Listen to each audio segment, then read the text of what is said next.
Call to order the City Council meeting for City of East Grand Forks for Tuesday, December 19th, 2017 is now 5 o'clock. City Clerk, please call roll. Mayor Steve Gander. Here. Council President Mark Olstead. Here. Council Vice President Chad Grassel. Here. Council Members Clarence Vetter. Here. Mike Pakshavinsky. Here. Tim Riopel. Here. Henry Tweeten. Here. Mark Demers. Present. Does term quorum, please stand for the Pledge of Allegiance. Pledge allegiance to the flag of the United States of America and to the republic for which it stands, one nation, under God, indivisible, with liberty and justice for all.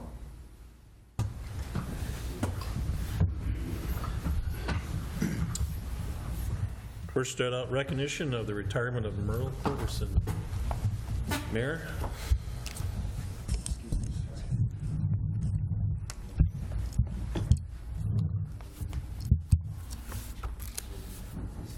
You should have Merle and the chief come on. Will you do it? Come on. Talk to you all. We'll do that. How are you doing? Good. Congratulations. Smiling is what he's doing. They want us to talk over here into the microphone. So, Merle Hoverson started his career as paid-on-call firefighter on September 1, 1979. That was a very good year. That's the year I wrapped up high school. So good job. And that is when the City of East Grand Forks still had firefighters living in the fire hall. Correct. Then it turns out that in about 1986, that ended, that practice of having them there, Right. and you continued on paid on call. Correct. Sounds like on January the 16th of 88, you went full-time on our fire force, That's correct. continued on until this day. Yep. And some of the highlights that you shared with the chief earlier are the big fires in the elevators. That's obviously pretty memorable. Yeah. And emergency response to the flood of 97. You guys were all over it. Yep. You assisted in the delivery of 2 babies. Yes, I did. And a lot of successful CPRs where people's lives were saved. Yep. And you very much enjoyed working for the community of East Grand Forks. Now, Merle, I don't know exactly how many fire calls, how many emergency assists, how many bowls of fire hall chili you've eaten, and how many chiefs you've trained in your tenure. But I do know this. The community has benefited greatly from your, by my count, 38 years of service and protecting lives and property. Thank you so very much.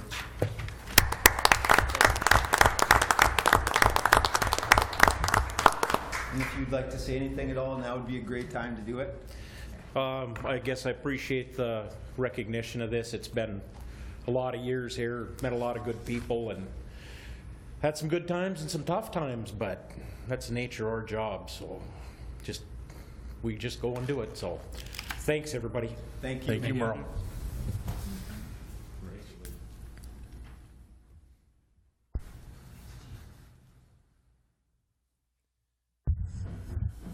Move on to open forum, an opportunity for members of the public to address the City Council on items not on the current agenda.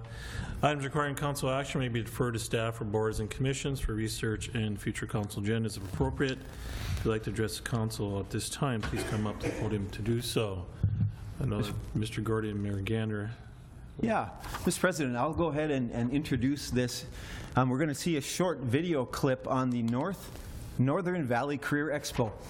That's an expo that brings in over 1,600 high school students from all around the region, over 30 schools, and they have an opportunity to see into a variety of careers. They have over 22 different breakout sessions that expose them to different career opportunities. Some of them would go straight from high school to work. Some of them would take them into additional education. So it's connections to schools, it's connection to employers, and something Mr. Gordy's been very involved in. You're on the board of directors, I think, for that. And if you want to go ahead and share a bit about that, that would be great. Well, I'm on the steering committee, and other people on the steering committee include people from both school districts, from the Private Industry Council, from the Grand Forks Economic Development Corporation. There's a group of people, some people from higher education like UND and Northland Community and Technical College, and we all work together. We bring 10th graders in for the program.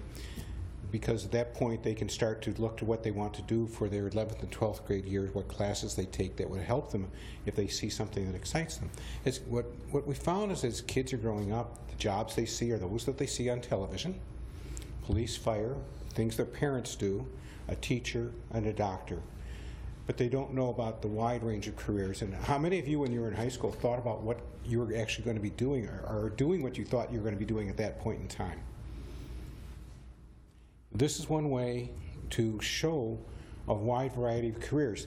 The other thing is I've gone through economic development. When I first started doing this, it was the bricks and mortar type work, trying to build more facilities so you can have more jobs and that type of thing. But it's become increasingly important to recognize that we need to retain our young people in this area, and that we need to retain people in this area generally, or in any area, because when you start losing people, you lose the opportunity for businesses to grow. And our unemployment rate is low. It's generally 2% or less right now. And therefore, we have to find ways to keep people and get them excited about careers. And this is one way to do that. Something like, this program is not focused at putting kids into college necessarily. It's focused at at getting kids excited about careers.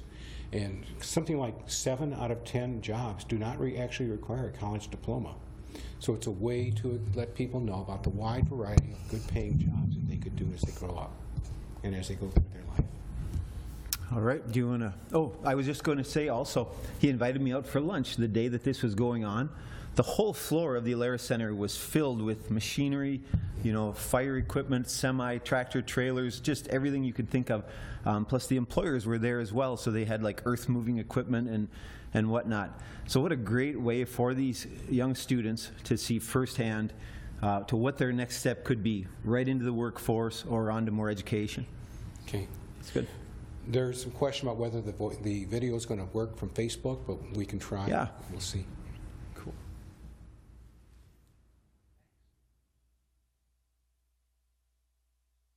They're actually talking. You realize that?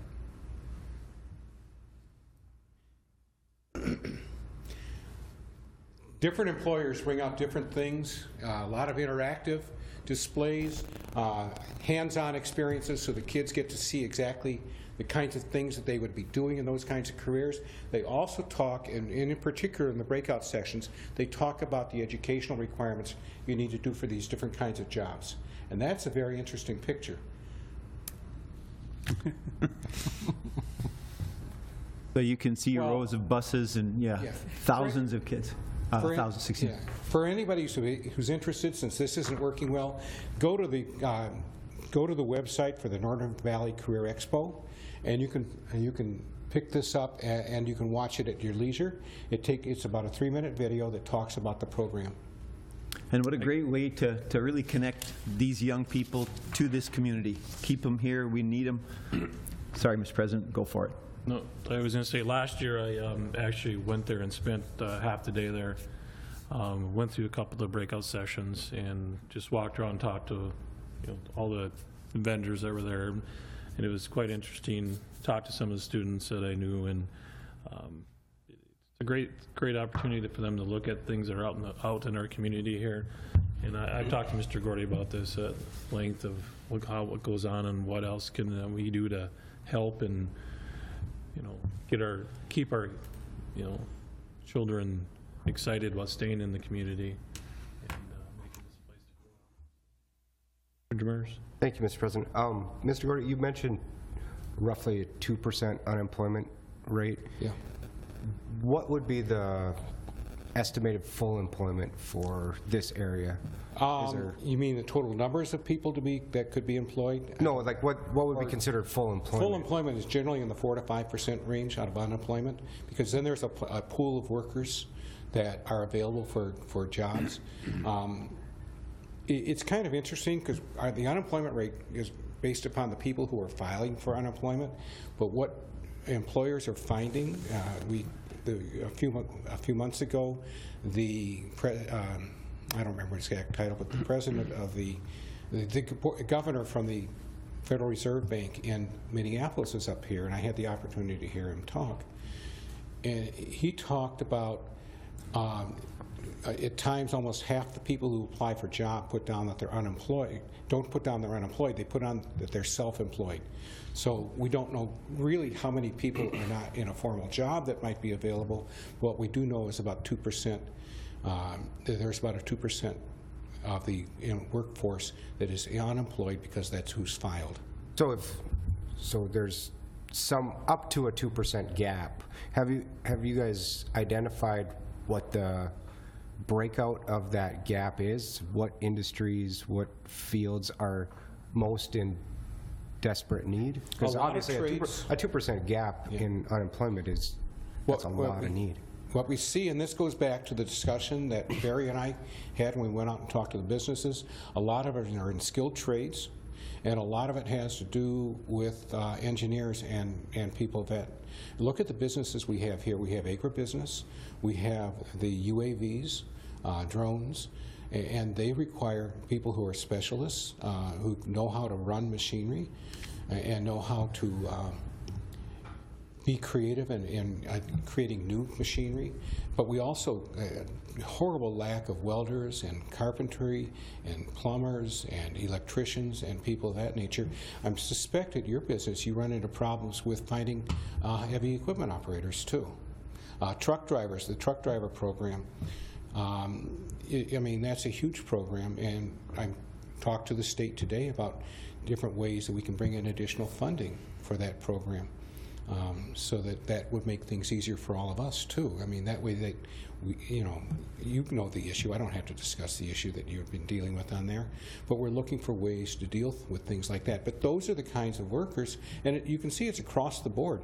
You go to restaurants, and the turnover in restaurants is huge. I mean, I remember working at McDonald's, and I'm not saying that I'd ever want to go back there, but it's a way that you start to learn work skills too when you're working for an employer who's doing things like that, so when you go in and do it. But they can't retain people. So it's across the board that we're seeing a deficiency in the number of workers who are available for jobs. Thank you. Anybody else have anything? Mr. Gander? Good. Thanks, Mr. Gordy. Thank you. Thank you, sir. Move on to approval of minutes for the December 5th regular meeting and December 12th work session. Well, Moved by Demers. Second. Second by Riepel. Any questions or discussion? Not. Roll call, please. Olsted? Yes. Grassel? yes. Demers? Yes. Better? Yes. Pakshavinsky? Yes. Riepel? Yes. Tweeten? Yes. Motion is carried. Scheduled bid lettings, none. Scheduled public hearings, none. Consent agenda. Items under the consent agenda will be adopted with one motion. However, council members may request individual items to be pulled from the consent agenda for discussion and action if they choose. Name member, council member like any items pulled, 3 through 13. Seeing none. Move on 3 through 13. Okay. Second. Moved by Demers, second by Grassel. Any discussion? Questions? Seeing none, roll call, please. Olsted? Yes. Grassel? Yes. Demers? Yes. Better? Yes. Pakshavinsky? Yes. Riepel? Yes. Tweeten? Yes. Motion is carried. Acknowledge receipt of reports on officers, boards, and commissions for regular meeting minutes of Water, Light, and Power and Building Commission for November 16, 2017. Communication. Acknowledge the mayoral veto of Resolution 17-12-94, which would increase the tax levy by 10%. Old business, reconsider adopting resolution number 17-12-94, approving the 10% increase to 2017 tax levy collectibles in 2018. Actually, if I, Can I get a motion first? Well, go ahead. okay. Well, I guess with in looking through the charter and this, a mayoral veto comes back for automatic reconsideration at the next council meeting. So I guess with that, in some discussion that I had with Mr. Gallstad, I didn't get this in prior to for the packet, but we would not need a motion or a second for this. This is something that we would vote on. I'm sorry. Okay. We would, so you open it up for discussion. The council may debate the merits of the reconsideration for the veto. Once that discussion is done, then we would call for a roll call vote, either yea or nay on that. So I want to make sure that we're clear. So the motion is to reconsider the veto of the 10% levy increase. So if you are in favor of the 10% levy increase, you would vote yes, because you would be voting to override the veto. If you are in favor of going to something other than the 10% increase, for example, the potentially the 8.5% increase that we have prepared for tonight, you would vote no, that you do not vote to override the veto. So that's what So it would be yes to override, no to not override. correct.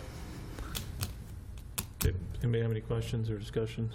Mr. Demers. Thank you, Mr. President. On the shift from general fund to state aid maintenance and state aid construction dollars to try offset this somewhat, was there stuff programmed for that money, maybe not in 18, but 19 and 20? Are we looking, I mean, that money probably wasn't just sitting there waiting. I'm just trying to get a handle on what. No, the state aid fund maintenance dollars that we receive every year has enough balance in there to pay the, some of the soft costs and our assessments for Reinhardt, because the state aid construction dollars that our engineer applies for can cover some of those construction and engineering costs. So we just need to see what the balance is in that account, because there's some leftover from prior years, and then we actually get another allocation. Part of that allocation actually goes to our payment for the 23rd Street, Right. but there is some left. So through that estimation, the general fund doesn't need to pay for any of those costs for that, those 4 projects. But I guess my question is, if we do that, are we kind of taking away from other maintenance that we would already have planned for next year? No, because the only other project that we're looking at for 2018 is Industrial Park, and we're looking, which was 11th Avenue. And so Right, but we do maintenance yearly, right? And we Right. get so much money for that, but sometimes, I just want to make sure that we aren't Right. taking away from stuff that we haven't planned for yet, but we know that we do every year. Right, but when Jason's crew does the repairs, like to certain sections of the concrete, that comes out of street maintenance of the 250,000. That's in the general fund, and that has stayed at 250 for many years now. That's all I have. Thank you. Anybody else have anything? Mr. Pachivinsky. Yep. I will be voting to override the veto. I sat through all the budget discussions. Anyone that thinks that we have enough money to pay for everything that is unfunded, it hasn't been paying attention. Mr. Murphy made a very strong plea to leave the levy at 10% so we can sustain the fund balance and all of the other services that people ask us to provide. I think going from 10 to 8.5 is merely a delay in funding things we need to do. When we hired Mr. Murphy, first thing he said we need to do is restore our fund balance because it was in pretty tough shape. So I think this was merely 1.5% payday loan on things we're going to have to pay for eventually anyway, so I will be voting to override in a friendly way. Anybody else have anything? If not, roll call. Do we want a motion? No. No. Okay. Olsted? No. Grassel? No. Demers? No. Vetter? Yes. Pakshavinsky? Yes. Riepel? No. Tweeten? The motion is carried for no. Well, we don't have a motion. Sorry. Habit.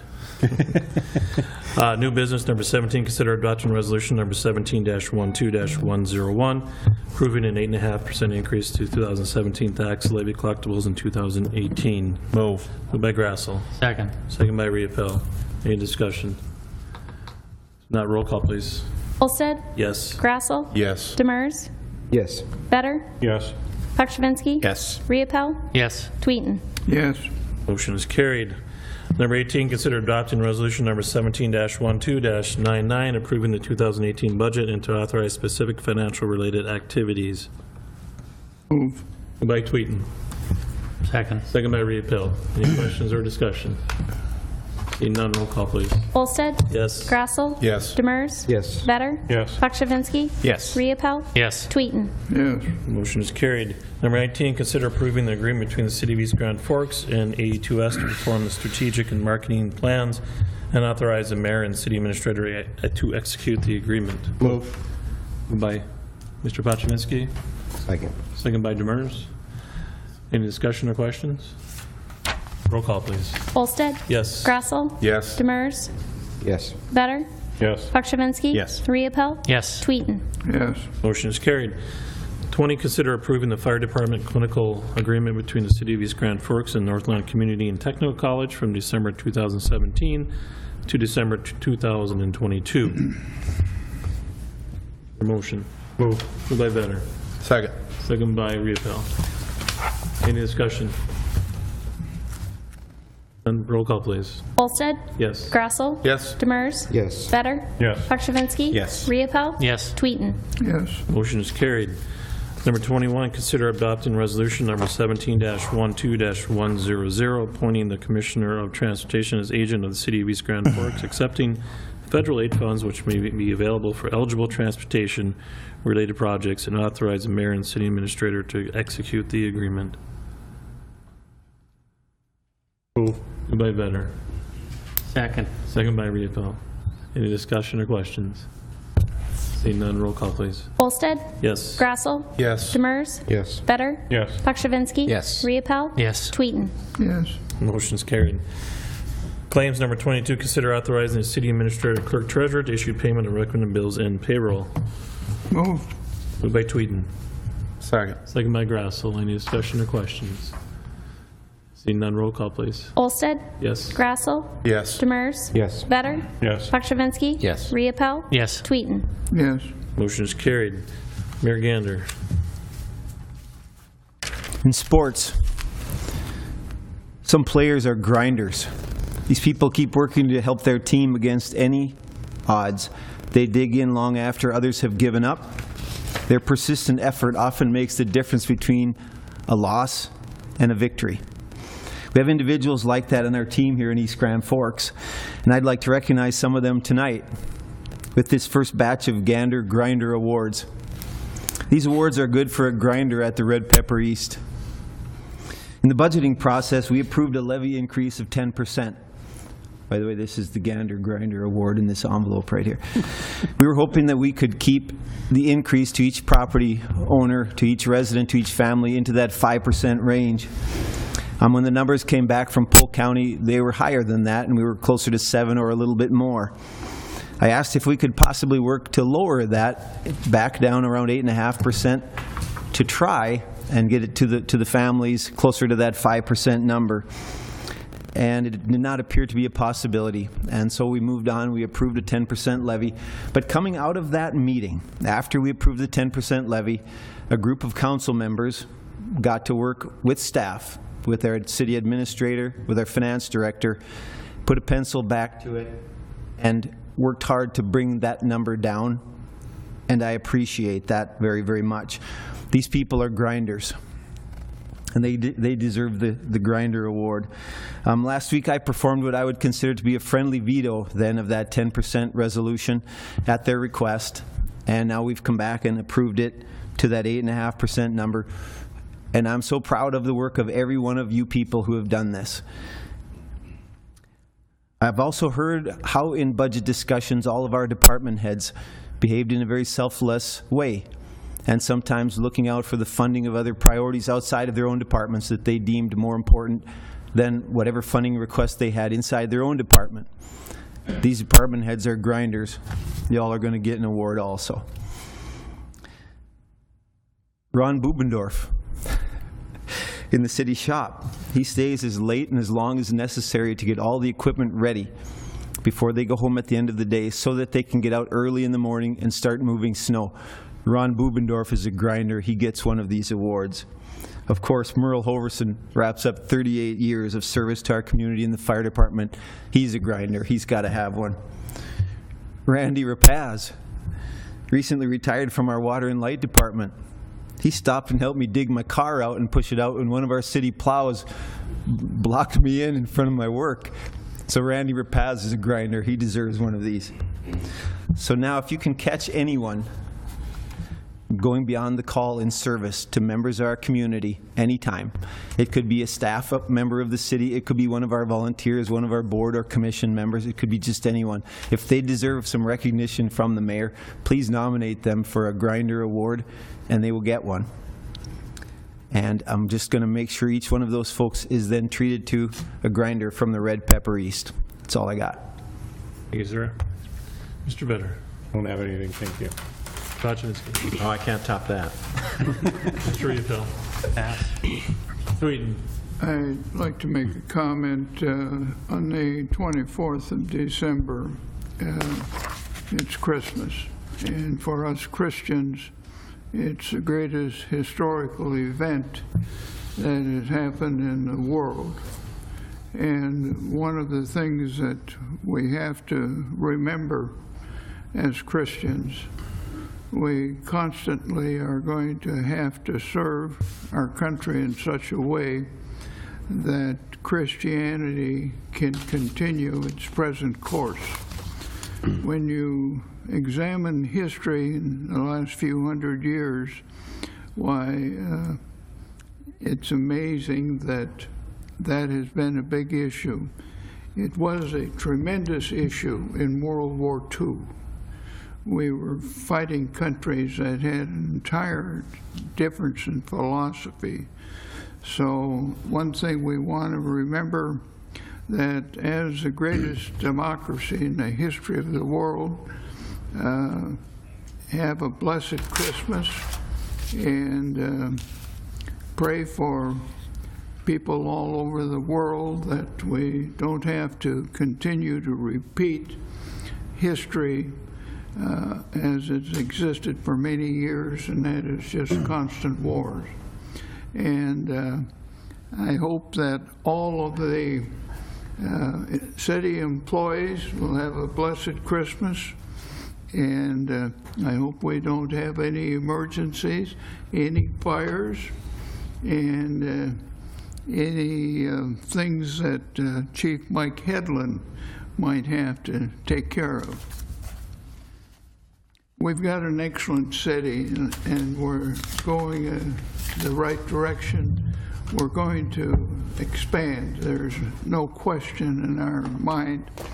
The only thing that all of us have to do, we've got to follow the money a little closer coming out of St. Paul. You know, Jesse James was asked why he robbed banks. He said that was where the money was. So we have to be like Jesse James. We've got to go down to St. Paul and get our share. We don't want more than our share. We have some integrity, but we're getting a little shortchanged on state aid and some of the other things that we're trying to do. And one thing that people who are not oriented to the rural areas, we're training excellent people in our various school systems. And we're training an educated workforce so that the young people of today are going to have a great tomorrow. Oh, by the way, Santa Claus doesn't eat Oreos anymore. They moved to Mexico. He wants chocolate chips from Hugo's, okay?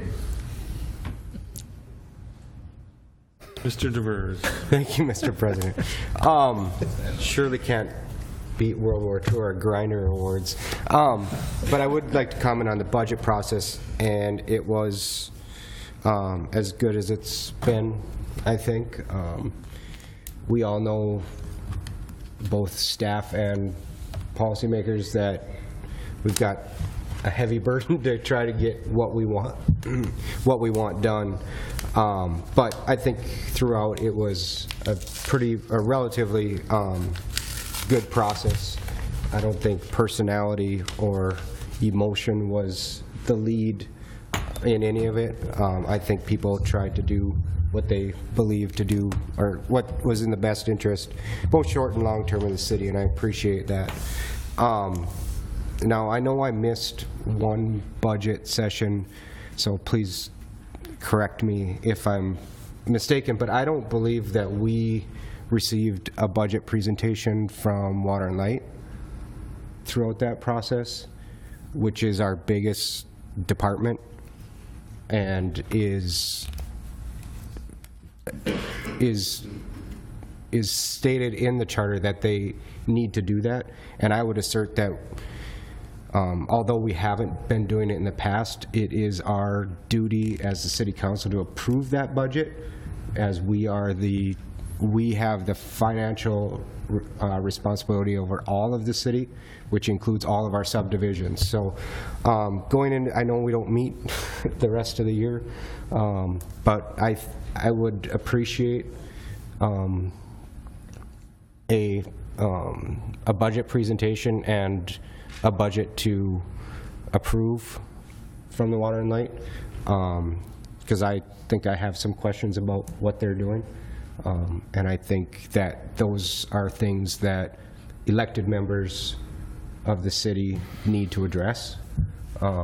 So going forward, don't want to rain on anybody's Christmas, but I think that that's a big part of the city finances and economics. It's at least half of what we do. So I believe it's our responsibility to check that. We do delegate a lot of that responsibility, and for good reason, but in the end, it's the city's responsibility. Mr. Demers, if I could, just in fairness, Water and Light, they've shared their ongoing financials with me kind of week by week, month by month. So, and I thought it was maybe just for my review. I didn't know that it was to necessarily bring to the full council. But I just want to make sure that that's out there, that they do share with me their financials kind of in an ongoing way.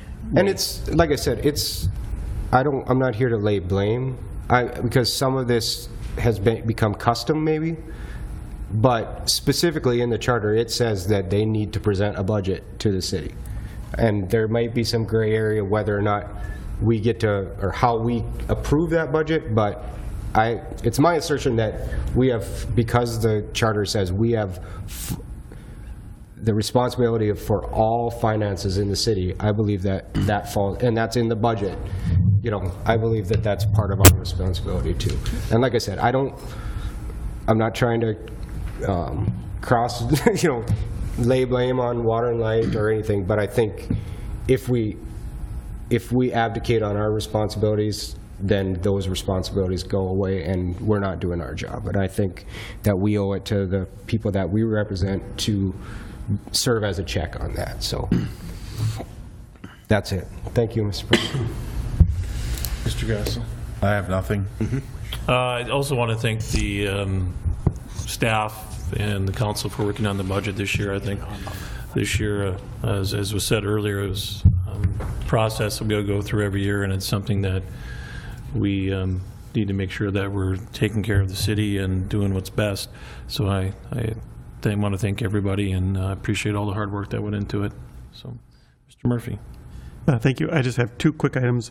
One is a reminder for the council. The council will be aware that city offices will be closed on Friday at noon and Monday for the entire day for the holiday. And I will be gone potentially all of next week on vacation back with the in-laws. I will try to get back early if I can. That is all I have. I hope they're not watching. Mr. Emery. I would just like to wish everyone and your families a Merry Christmas from myself and all the staff at WSM. Thanks, sir. Anything from the department heads tonight? Chief. I'd like to open an invitation Thursday from 2 to 4:30. They're going to have some cake and coffee from MERLE. You're all welcome. Thank you, sir. Mr. Gordy. On Thursday, after MERLE's done, there is a chamber after-hours event that's hosted at Sounds like don't eat anything on Thursday. Department heads, stay around a minute, please. Chief Hedlund. Also on Thursday at 4:30, downstairs at the train room, East Grand Forks Police Department will be having our annual awards ceremony. No grinder awards, but enough awards will be given to our employees. That's at 4:30 also, so appreciate it. Good thing we didn't do That that is on Friday. all. Okay, can everybody go back through that again? I put these in my. Just block off your Thursday afternoon. Perla. It's a holiday potluck from 11 to 1. On Thursday also? So Thursday, City Hall will be closed. Oh, my goodness. Until Thursday. Nice. Friday? Food coma. Yeah. Should have just done it on Friday. Anybody else have anything at this time? I have one item. Oh, Megan, sir. I'd just like to wish Henry a happy birthday. He'll be 94 on Thursday, so all the festivities he can enjoy. Henry, 94?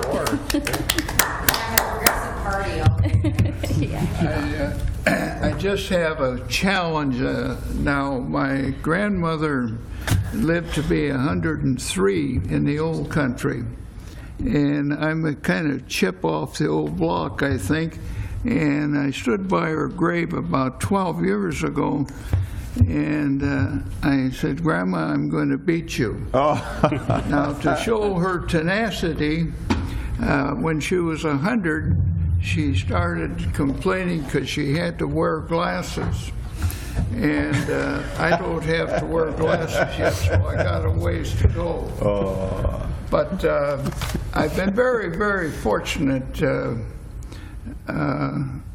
in my lifetime. I survived a war, and which was quite a task. But I've also been very fortunate. I've worked with a lot of good people in city government, other forms of government.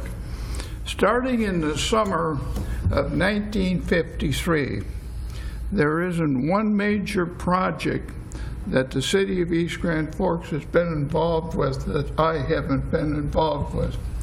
And I intend to be around for a little while. I'm optimistic that our best days are ahead. Thank you.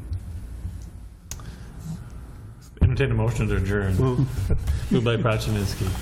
Second by Repel. All in favor, say aye. Aye. Opposed, same sign. Motion carried. Meeting is adjourned. Yes, went down and down.